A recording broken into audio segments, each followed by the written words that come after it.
सिस्मल। Iso का मतलब सम भूकंप रेखा, तो सम भूकंप रेखा का यह विवरण है, वितरण। अगर ये डायग्राम आपसे नहीं बन पा रहा है या नहीं बना पा रहे हैं, बना लें तो अच्छी बात है, लेकिन ये बनाना कोई मतलब ऐसा नहीं है कि हार्ड एंड फास्ट है कि आप बनाएं ही बनाएं, ऐसा कुछ ज़रूरी नहीं, क्योंकि मैप हर जगह मिलता भी नहीं है सामान्यतः। आप जिस मैप को बना सकते हैं वो मैप दूसरा है। हमने बस आपको इशारा कर दिया कि आप इस तरह के मैप्स का प्रयोग अपने आंसर में कर सकते हैं, लेकिन इसके लिए जान नहीं देनी चाहिए। लीजिए भारत है, इसमें एरिया जोन 5, जहां पर सबसे भयंकर किस्म के भूकंप की संभावना बनी रहती है। ये पूरा नॉर्थ ईस्ट का इलाका, यहाँ पर अंडमान निकोबार का इलाका और कुछ कच्छ का इलाका। ये 4 इलाके ऐसे हैं भारत में जहाँ पर भूकंप की तीव्रता ज़्यादा होने की गुंजाइश रहती है, ज़्यादा बनती है।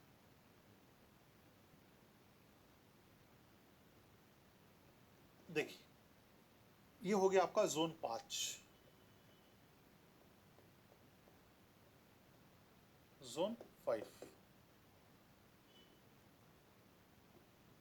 अब जोन 5 जहां जहां है, इसको समीपवर्ती इसके जो भी क्षेत्र होंगे, ये सारे समीपवर्ती क्षेत्र इसके हो जाएंगे जोन 4 में ऑटोमेटिकली। ये बताने की आवश्यकता है नहीं।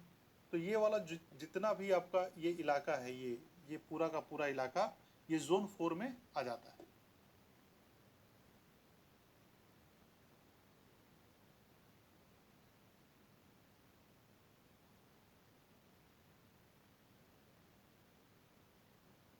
ये जोन 4 में इंक्लूड किया जाता है। ये जोन 4 में आ गए, यहाँ पर भूकंप की तीव्रता या भूकंप का प्रभाव उतना ज़्यादा नहीं होगा जो जोन 5 में है। जोन 5 में भूकंप की उत्पत्ति होगी, उसका अधिकेंद्र होगा, वहाँ पर उस भूकंप का निर्माण होगा, लेकिन उस भूकंप का प्रभाव देखा जाएगा जोन 4 में।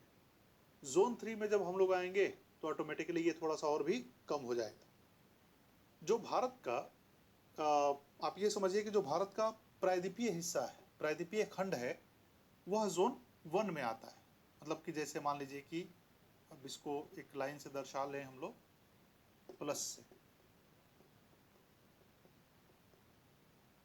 यह इलाका आपका जोन 1 में आ गया। अब यहाँ पर जो भूकंप आएंगे, यहाँ पर भूकंप बड़े कम तीव्रता के आते हैं, तो यहाँ पर भूकंप से बहुत ज़्यादा प्रभाव पड़ेगा नहीं। जो आपका पठारी इलाका है, छोटा नागपुर का पठारी इलाका है, ये सब जो इलाके हैं, ये इलाका है जो सह्याद्री के पूरब में है, ये जोन 1 है। और लोग डिनोट करते चलें, ये हो गया आपका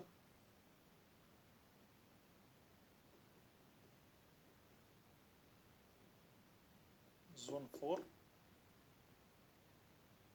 पहले बनाएंगे। अब इनके आसपास के जो इलाके हो जाएंगे ये आपके जोन 2 हो जाएंगे, को हम लोग करेक्ट साइन से ऐसे करके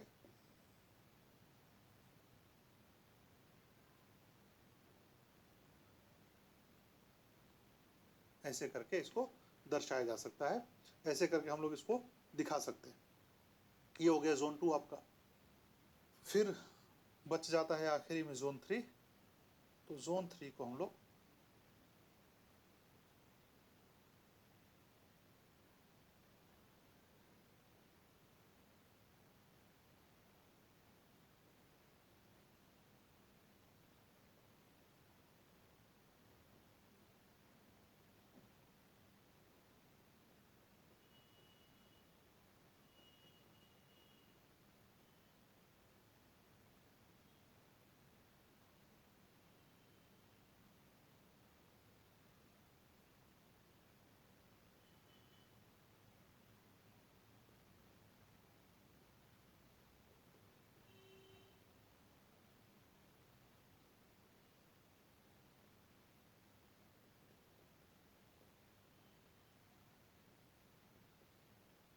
तो 1 और 2 को हमें पता ही है कि क्लब कर दिया गया है, तो 1, 2, 3, 4, 5 इतने सारे क्षेत्रों में हम लोगों ने बांट दिया।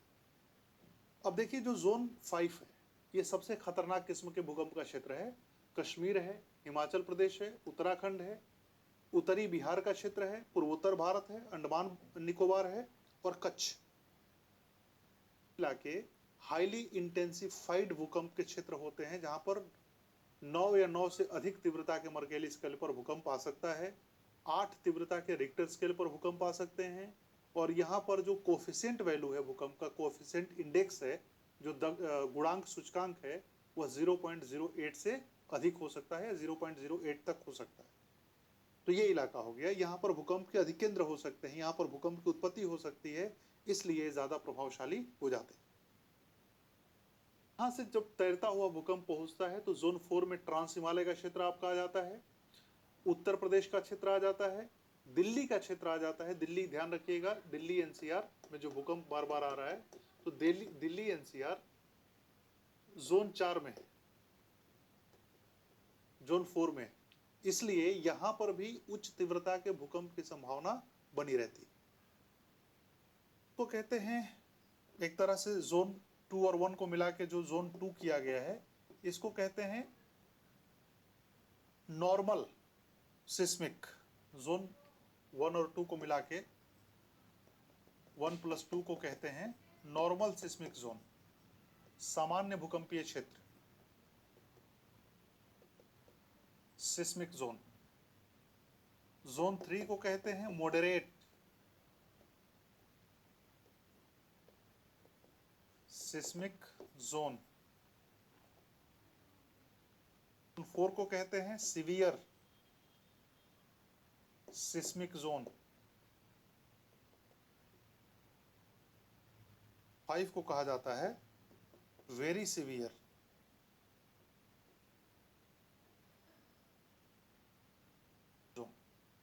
इस तरीके से कैटेगराइज किया गया है। जोन 1 में आप देख रहे हैं कि जैसे ये आपका बुंदेलखंड का इलाका आ सकता है, इसमें छोटा नागपुर का पठारी क्षेत्र आ सकता है, और उससे समीपवर्ती जो क्षेत्र है बघेलखंड वगैरह के, ये सब जोन 1 और 2 में क्लब कर दिए गए। इसी तरीके से जो सह्याद्री का इलाका है वो आपका जोन 1 सह्याद्री के पूर्वी भाग में जोन 1 और जोन 2 में रखा गया है। तो जोन 5 और जोन 4 सबसे ज्यादा जो हमारा कंसर्न का विषय वस्तु है वह जोन 4 और जोन 5 है। जोन 1, 2, 3 में जो भूकंप आएंगे वो डिजास्टर का रूप ले लें, अभी इसकी संभावना कम ही है। प्लस हमने आपको सिस्मिक गैप अभी बताया, तो सिस्मिक गैप भी आप यहाँ पर दर्शा सकते हैं। ये असम का सिस्मिक गैप, ये central Himalayan central seismic gap, और यहाँ पर कुमायूं कांगड़ा सिस्मिक गैप। इस तरीके से 3 सिस्मिक गैप हैं। फॉल्ट लाइन आपको दर्शा दिया गया, फॉल्ट लाइन आपको बता दिया हमने कि फॉल्ट लाइन कहाँ कहाँ पाया जाता है। ये सारी चीज़ें हम लोगों ने देख ली। तो ये तो हो गया आपका भूकंप के प्रभाव, भूकंप का क्षेत्र, भूकंप का विस्तार, भारत में भूकंप के कारण, भारत में भूकंप का वितरण। अब इससे ज़्यादा कहाँ ही पूछा जाएगा, क्या ही पूछा जाएगा। बस आपको उत्तर लिखते समय सही शब्दों का सिलेक्शन करना है, सही शब्दों का चयन करना है, और कुछ नहीं करना है। दूसरे पक्ष पर हम लोग आते हैं, भूकंप का प्रभाव।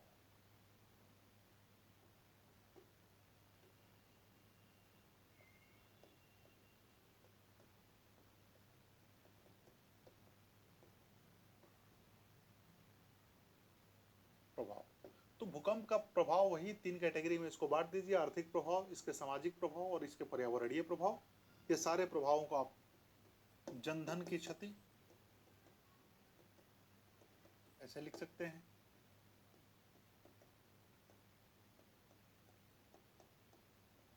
स्थल रूपों में परिवर्तन,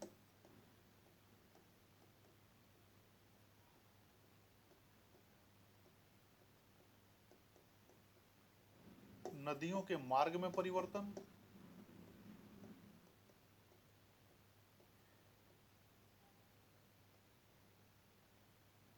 तटबंधों का निर्माण,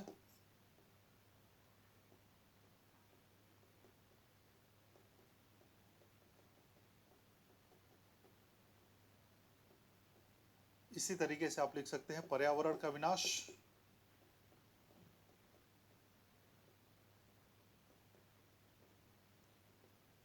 संरचनात्मक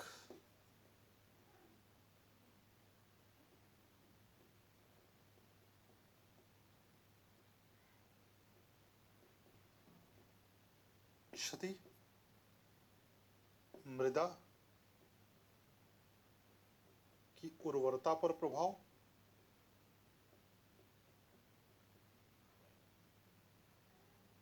उर्वरता पर प्रभाव, ट्रांसपोर्टेशन या यातायात,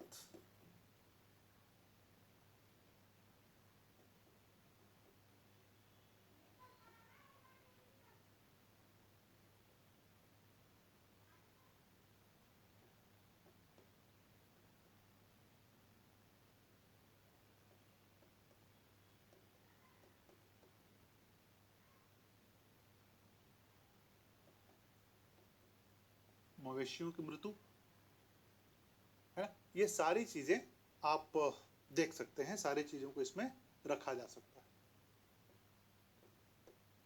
राइट, इस तरीके से आपको ये दर्शाना है।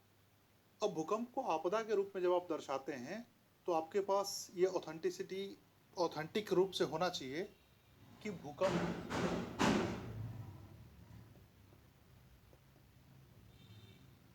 और यहां पर भूकंप का लिखिए प्रभाव। तो भूकंप के प्रभाव को आप ऐसे आप दर्शाइए, मतलब ग्राफ के माध्यम से आप ये बताइए कि इसका प्रभाव बढ़ता जा रहा है, इसकी इंटेंसिटी बढ़ती जा रही है, इसका क्षेत्र व्यापक होता चला जा रहा है।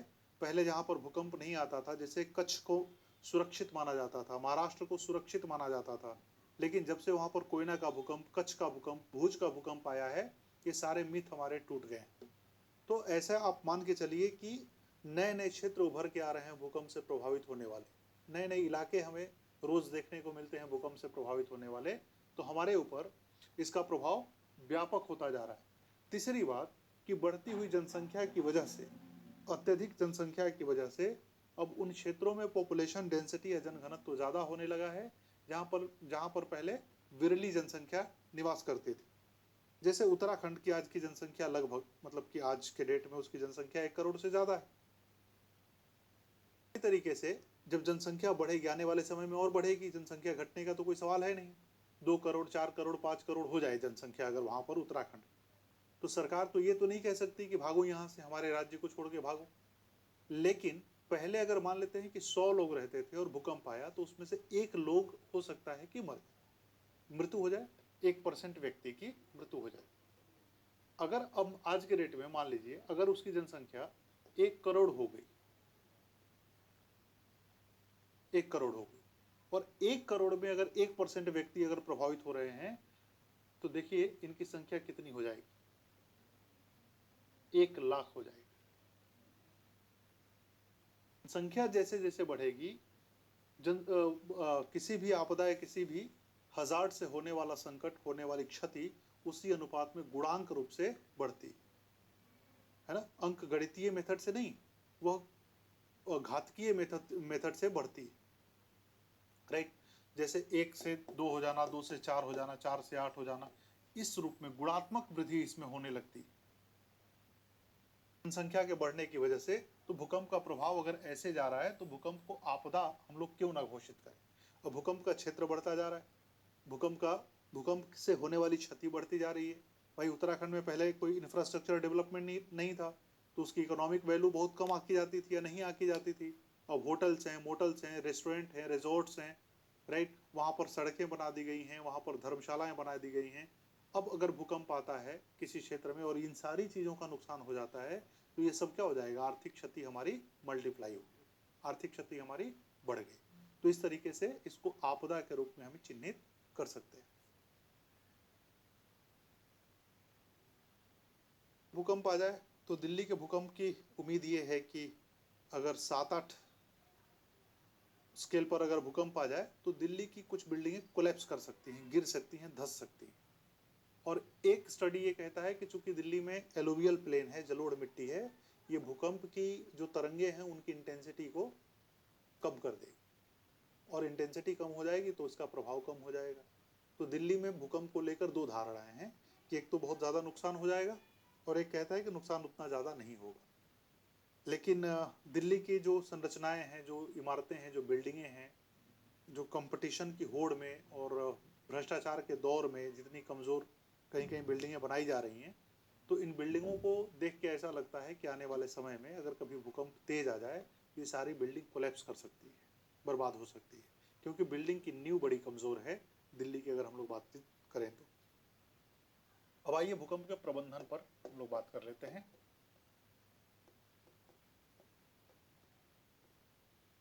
इसका प्रबंधन, तो प्रबंधन का मतलब क्या है? वही प्रबंधन चक्र में अब भूकंप आने से पहले, भूकंप के पहले, भूकंप के दौरान और भूकंप के पश्चात। भूकंप के पश्चात तो पहले में क्या, वही मिटिगेशन वोटिगेशन वाला सारा पहलू इसमें शामिल करना होता है आपको, और तो कुछ करना नहीं होता है। तो मिटिगेशन का पहलू अगर आप इसमें शामिल करते हैं तो क्या करेंगे भाई, पूर्व चेतावनी प्रणाली। अब भूकंप से संबंधित अगर चेतावनी प्रणाली हमारे पास विकसित हो जाए, जो कि अभी तक इतना नहीं है एक्यूरेट, हमारे पास कोई सिस्टम ऐसा नहीं है कि भूकंप आने से पहले हमारे पास जानकारी आ जाए, हमें इन्फॉर्मेशन आ जाए कि आज भूकंप आने वाला है, कल भूकंप आने वाला है, परसों भूकंप आने वाला है, और उसके अनुसार हम लोग तैयारी कर लें। या फिर इसको दूसरे तरीके से भी देख सकते हैं कि भूकंप आने की चेतावनी हमारे पास सैकड़ों साल पहले से रहती है। जैसे हमें ये निश्चित रूप से पता है कि हिमालयी क्षेत्र में भूकंप आने वाला है और बहुत खतरनाक भूकंप आएगा, इतना बड़ा भूकंप आएगा कि अफगानिस्तान से लेकर म्यांमार तक, जहाँ तक हिमालय का विस्तार है लगभग 2500 किलोमीटर में, यह पूरा का पूरा क्षेत्र बर्बाद हो जाएगा, जिसमें भारत के Jammu Kashmir, Uttarakhand, Himachal Pradesh, Uttar Pradesh, Bihar, Sikkim, north east India, ये सारे बर्बाद हो जाएंगे, हमें पता है। लेकिन कब आएगा एक्यूरेट डेट पता नहीं, जबकि सारी हलचलों से ही निष्कर्ष निकल रहा है कि ऐसा भूकंप, इतना बड़ा भूकंप कभी भी आ सकता है। लेकिन फिर भी मानव है कि संभलने का, समझने का नाम नहीं ले रहा है। उसी क्षेत्र में घर बनाएंगे, बड़े बड़े घर बनाएंगे, विशाल घर बनाएंगे, भयंकर घर बनाएंगे, मरेंगे भी उसी एरिया में जाकर। तो पूर्व चेतावनी प्रणाली अगर हम विकसित कर पाते हैं तो बेहतर है। तो पहले तो क्या करना है, हजार्ड जोनेशन मैपिंग करना है ना, मैपिंग और जोनेशन जैसे किया गया है, ताकि हमें ये पता चल पाए कि किस किस एरिया में भूकंप आ सकता है, किस इंटेंसिटी का भूकंप आ सकता है। जैसा कि हमने आपको डायग्राम में दिखाया, तो डायग्राम से ही पता चल रहा है कि भाई डिजास्टर के रूप में भूकंप मैनेजमेंट के लिए हमें हिमालयी राज्यों में ज़्यादा, अंडमान निकोबार में ज़्यादा और कच्छ के इलाके में ज़्यादा सजग और तत्पर रहने की ज़रूरत है, जबकि प्रायद्वीपीय भारत में इतना ज़्यादा खतरा भूकंप का दिखाई नहीं देता है। तो ये हो गया। दूसरा हो गया कि एक प्रॉपर हमारे पास इवैक्यूएशन प्लानिंग होनी चाहिए।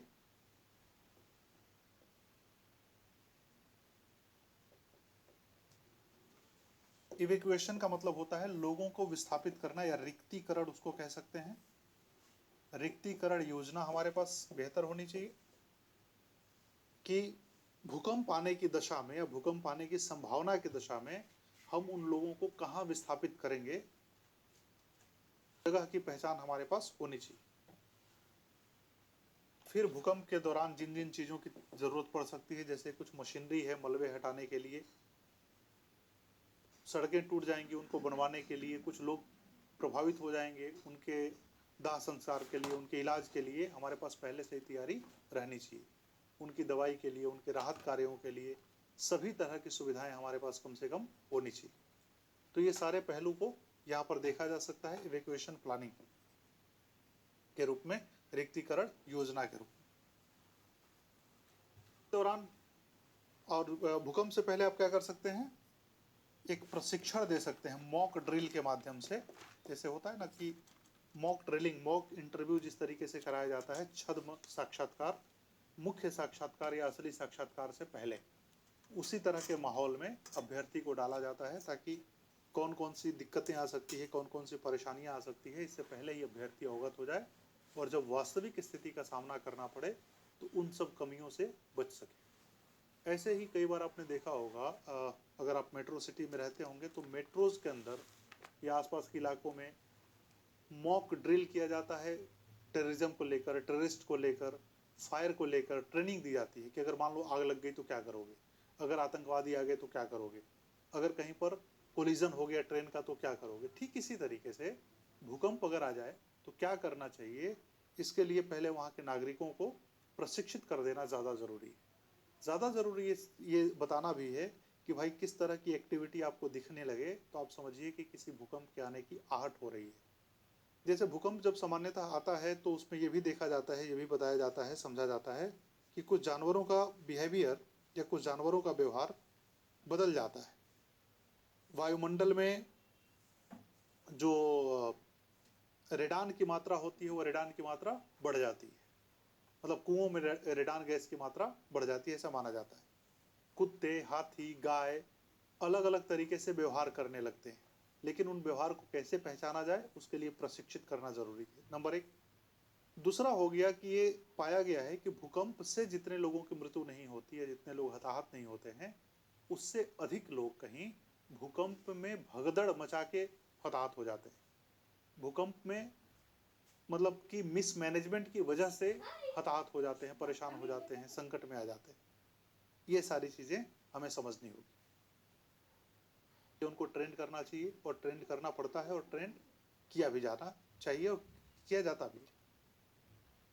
यही सारी ट्रेनिंग, यही सारी तैयारियां हमें भूकंप के दौरान कार्य में आती हैं, जहां पर राहत और बचाव का कार्य किया जाना है।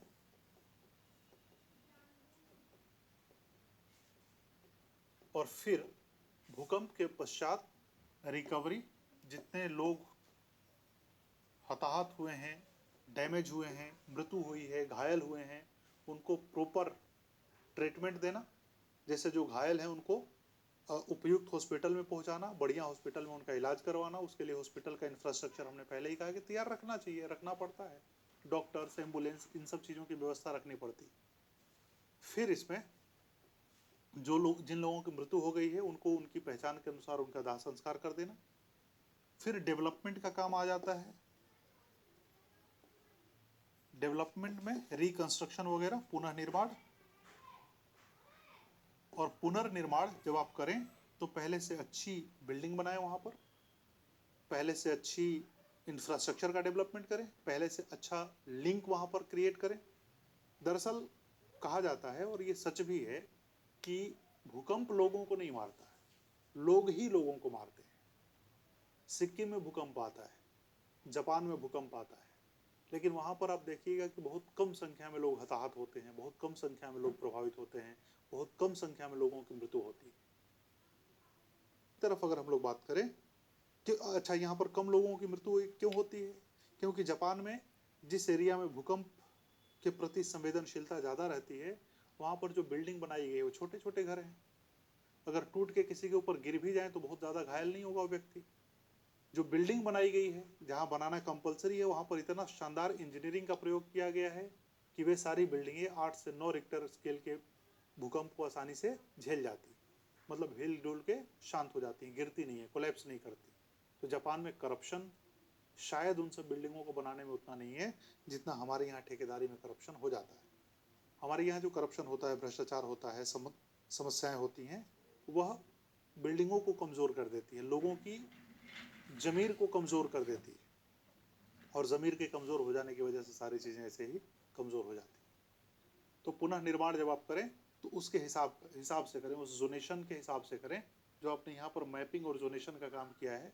जैसे कि अगर सिस्मिक जोन 4 में निर्माण करना है, 5 में निर्माण करना है, तो बहुत अच्छी और खासी ऊंची ऊंची इमारतें नहीं बनानी चाहिए।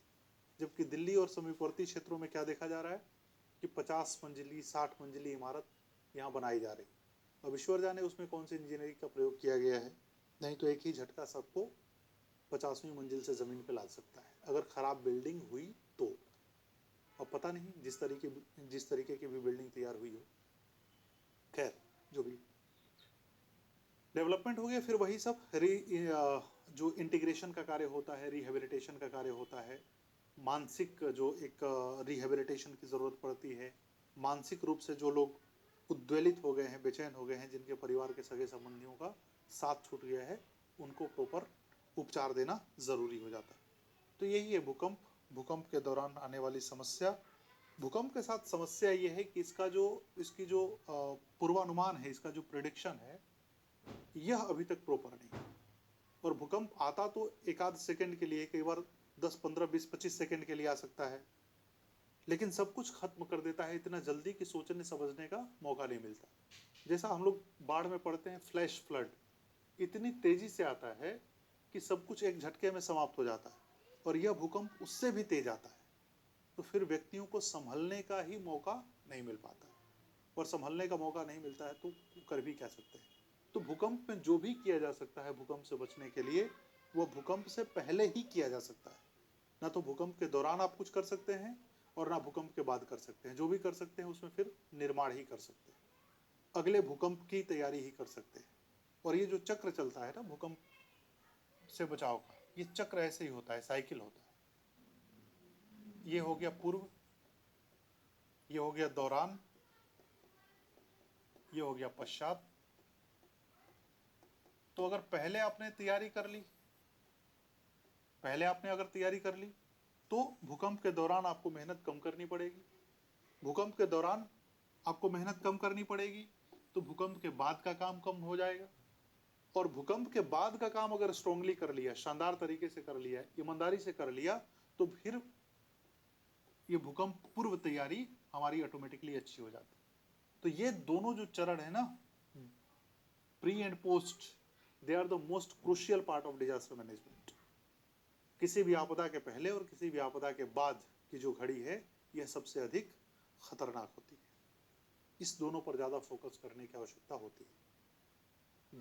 GSI के द्वारा GIS, जोग्राफिकल इंफॉर्मेशन सिस्टम, भौगोलिक सूचना प्रणाली का प्रयोग करके, रडार का प्रयोग करके हम ऐसे फॉल्ट लाइन का पता लगा सकते हैं, हम ऐसे प्रिडिक्शन कर सकते हैं, हम ऐसी चीज़ों को मैनेज कर सकते हैं कि कहाँ पर लोगों को ज़्यादा बसाया जाना चाहिए, कहाँ पर लोगों को कम बसाया जाना चाहिए, इत्यादि इत्यादि बातों का निर्धारण करना भी आवश्यक हो जाता है।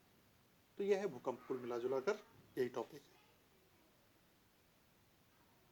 टॉपिक और हम लोग देख सकते हैं, डिजास्टर तो है लेकिन अभी तक उससे कोई प्रश्न नहीं पूछा गया है, लेकिन प्रश्न पूछा जा सकता है, वह है लू।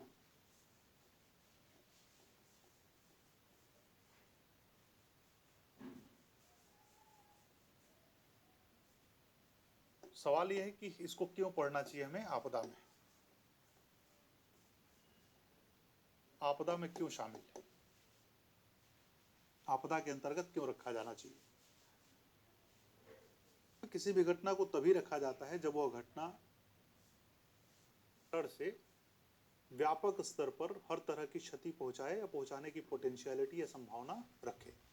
इसी कारण से उसको आपदा की कैटेगरी में रखा जाता है, रखा जाना चाहिए। भारत में एक स्थानीय पवन है,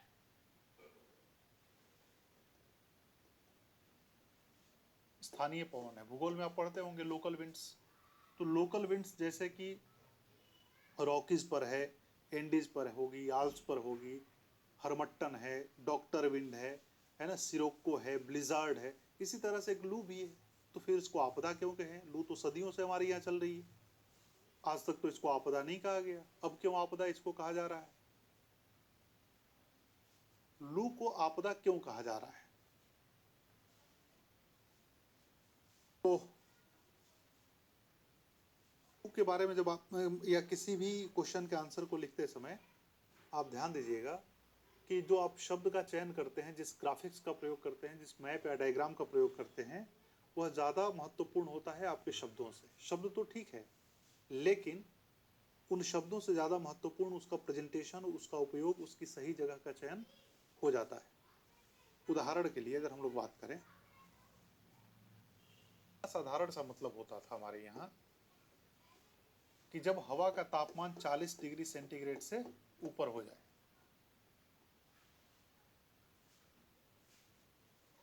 लू का तापमान 40 डिग्री सेंटीग्रेड से ऊपर हो जाए तो उसे लू कहते हैं। और ये लू हमारे यहाँ चलती है।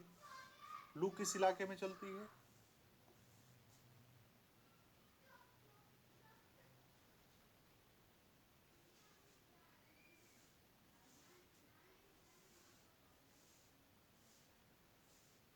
पारंपरिक क्षेत्र है, वह था ये राजस्थान, उत्तर प्रदेश, बिहार, मध्य प्रदेश परिक्षेत्र था, उत्तरी भारत।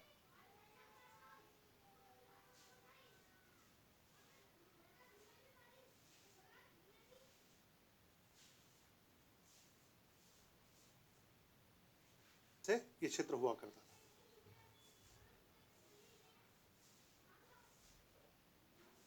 लू का जो दायरा है, ये दायरा बढ़ गया है। अब जो लू आती है वह इस इलाके में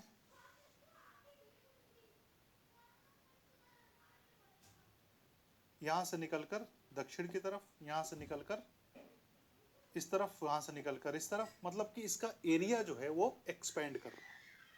और जब एरिया एक्सपेंड करेगा तो पहले केवल इतनी ही जनसंख्या इसके प्रभाव में आ रही थी, और अब यह जनसंख्या बढ़कर इतनी सारी हो गई। यानी कि जो क्षति होने की संभावना थी, वो क्षति होने की संभावना कई गुना हो जाती है। और क्यों हो जाती है? केवल एरिया बढ़ना इसका कारण नहीं है, और भी इसके कारण है, उसको समझिए। जब लू को आप लिखते हैं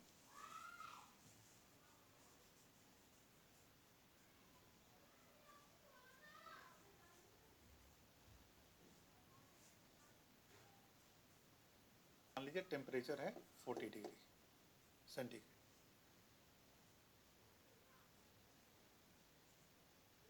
यहां पर हम लोग समय ले लेते हैं 6 AM ले सकते हैं,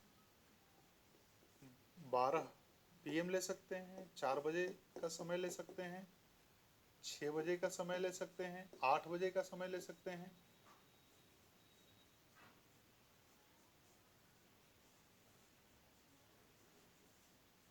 अब यहां पर अगर हम मंथ लेना चाहें तो मंथ है हमारा मार्च से लेकर जून तक, मार्च से जून तक अगर हम लोग इसको देखें तो होता ये था पहले कि जनरली 12 बजे से लेकर और 4 बजे के बीच में, 12 बजे से लेकर और 4 बजे के बीच में टेम्परेचर 40 डिग्री के आसपास पहुंचता था, और फिर टेम्परेचर कम हो जाता था। केवल ये 4 घंटा ही हमारे यहाँ पारंपरिक रूप से लू चलने का काम होता था। ये 4 घंटा ही हमारे यहाँ लू के अधीन, लू के अंतर्गत आता था।